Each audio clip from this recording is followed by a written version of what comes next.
Za pripravo hrane v bolnišnici upoštevamo več kriterijev. V prvi vrsti mora biti hrana varna, kar pomeni, da izpolnjujemo vse stroge kriterije za pripravo tako imenovane varne hrane.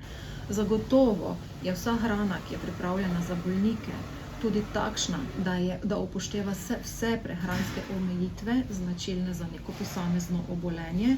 Izjemnega pomena pa je tudi to, da je prehrana prilagojena posamezniku, njegovemu stanju in njegovim potrebam.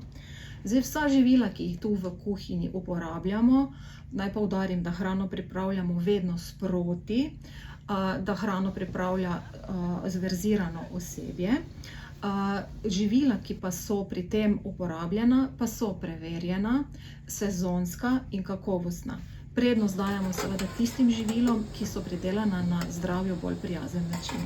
Osebje, ki pripravlja to hrano, je izjemnega pomena. Brez takega osebja, kot ga imamo v bolnišnici, zagotovo prehranska oskrba ne bi mogla steči. Poklic kuharja je krasen poklic, tudi v takšnem bolnišničnem okolju.